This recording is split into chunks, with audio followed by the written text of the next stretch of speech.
I'm wishing everyone to have a delightful day, especially to you, Sir Benjamin Mindoro. This moment has been very exciting to me because it is my time to share what I've learned throughout this course. Sometimes, let's admit it, that basic things are what we usually tend to forget. That is why the first chosen topic of mine is about the basic sentence elements.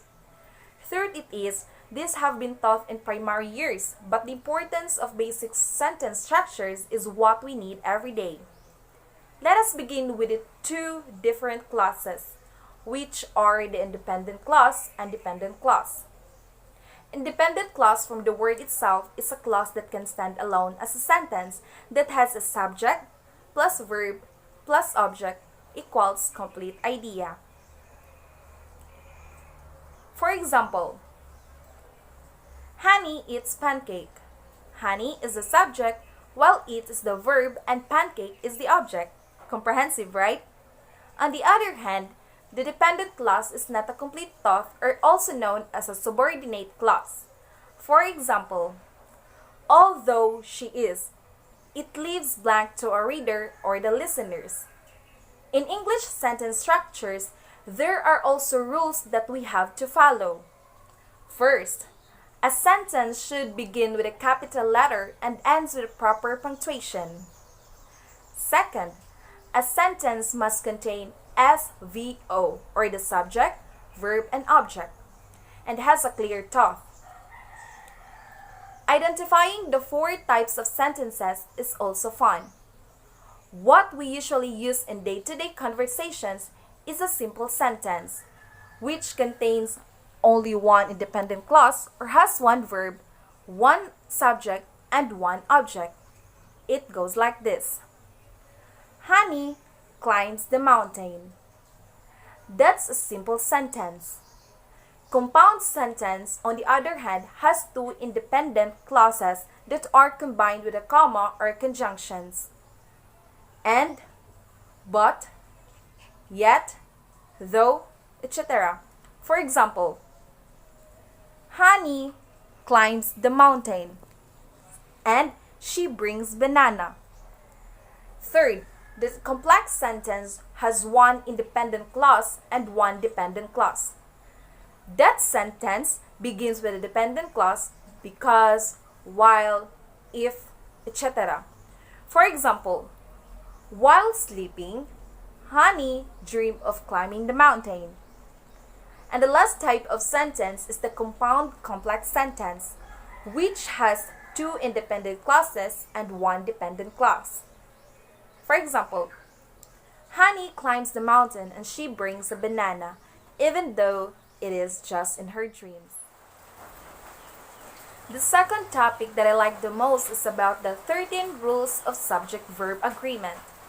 Humans do follow rules to the right path, so are sentences. First, two or more subjects joined by and are considered plural and require a verb form without an S. Example, Joseph, John, and Bob walked to the store. The verb doesn't have S because there are three persons before it. Second, if a subject is modified by the words each or every, that subject is singular and will take a verb form that ends in S. Example, each boy and girl walks to the store. Third, if plural subjects are joined by or, nor, or, but, the verb must only agree with the subject that is closest to it. Example, either Bob or his brother walks to the store. The closest subject is his brother. Only one. Fourth, indefinite pronouns are usually singular and take a verb form that ends in S. Example, everyone walks to the store. Fifth, the subject of a verb is never in a prepositional or verbal phrase. Therefore, you must isolate the phrase and find the proper subject. For example, the mother duck with all of her little ducklings walked to the store. 6. Some indefinite pronouns and nouns will be singular or plural depending on the objects of the prepositional phrase.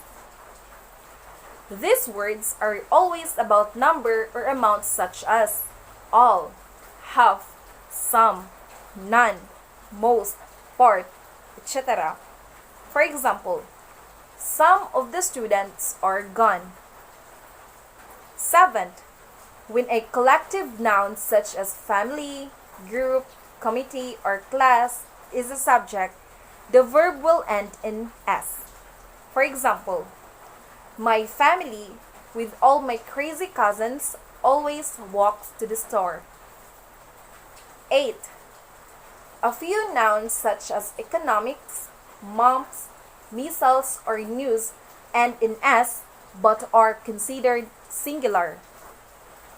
You can tell these S words are singular because if you take the S away, you don't have a noun.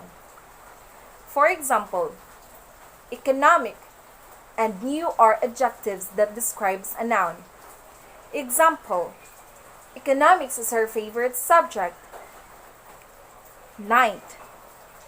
When the subject is a unit of measurement of time, distance, money, weight, etc., the unit is considered singular, and the verb will end in S. For example, 10 pounds of chocolate is too much to eat at once. 10.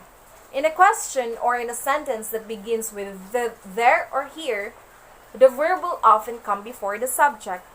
For example, where is my sweater?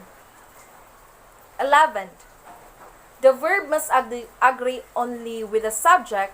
Example, the biggest problem we face is all the squirrels that have rabies around here. 12. Gerunds. The ing words can be subjects and follow all the same rules above. For example, running with dogs is my favorite sport. And lastly, when using who, that, or which, you must look to the noun these relative pronouns are referring to in order to determine whether the subject is singular and will have a verb ending in S, or is a plural and have a verb without an S. Example, the girls who eat cake are happy. So that ends for the video. Again, this is Honey Bisbokdala from Bachelor of Secondary Education, major in Science. Thanks for watching.